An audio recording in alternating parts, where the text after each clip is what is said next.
بسم اللہ الرحمن الرحیم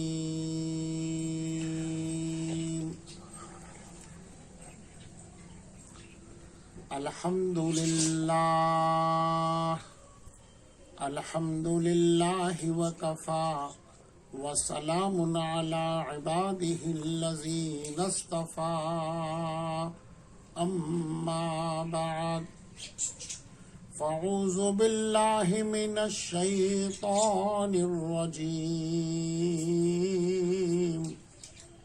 بسم اللہ الرحمن الرحیم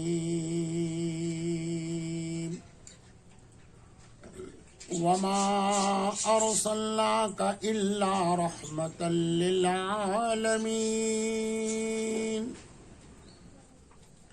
سبحان ربک رب العزة عما یصفون وسلام علی المرسلین والحمد للہ رب العالمین اللہم صل علی سیدنا محمد وعلی آل محمد وبارک وسلم اللہم صل علی سیدنا محمد وعلی آل محمد وبارک وسلم اللہم صل علی سیدنا محمد وعلی آل محمد وبارک وسلم۔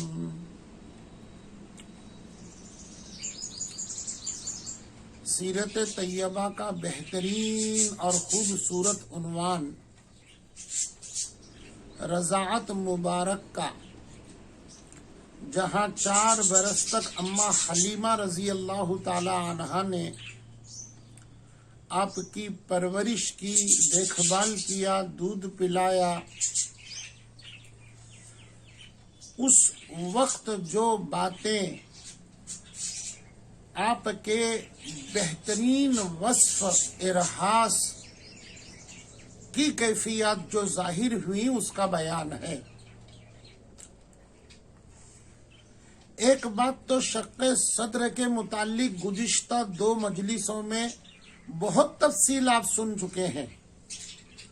آج صرف اس کا نچوڑ بول کر کے ایک آگے کی چیز آپ کے علم میں لانا چاہتا ہوں۔ دونوں ہی چیزوں کو بغور دل کے کانوں سے سن لیجئے۔ پروردگار عالم اخلاص، محبت اور عشق کے ساتھ سن کر ہدایت اور عبرت لے کر ہم کو صحیح عمل کرنے کی توفیق نصیب فرمائے۔ شق صدر 4 مرتبہ ہوا۔ آپ صلی اللہ علیہ وسلم کا قلب مبارک، دل مبارک نکال کر کے چاک کیا گیا، دھویا گیا، اس کو شق صدر کہتے ہیں۔ پہلی مرتبہ اماں حلیمہ رضی اللہ تعالی عنہا کے یہاں جنگل میں آپ کا شق صدر ہوا۔ یہ شق صدر حضرت جبرائیل اور میکائیل کے معرفت، جو جنتی تشت سونے کا وہ لے کر آئے تھے، اور اس میں برف جو پاکیزہ خوبصورت سفید فام جنت کا تھا وہ لائے تھے اور قلب مبارک کو دھویا۔ تفصیل سن چکے ہیں، اہم ہی بات بولتا ہوں۔ اس پہلی مرتبہ دھونے میں حکمت علماء نے یہ بیان کی ہے کہ بچپنے کے اندر طفولیت کی رغبت، یعنی فطری طور پر بچپنا، کھیلنے کا، کودنے کا، ادھر ادھر گھومنے کا، ضد کرنے کا جو ہوتا ہے، یہ کیفیت آپ سے ہٹا لی گئی، سلب کر لی گئی، دھو کر کے اس وقت بھی آپ کے قلب مبارک کے اندر اچھے اوصاف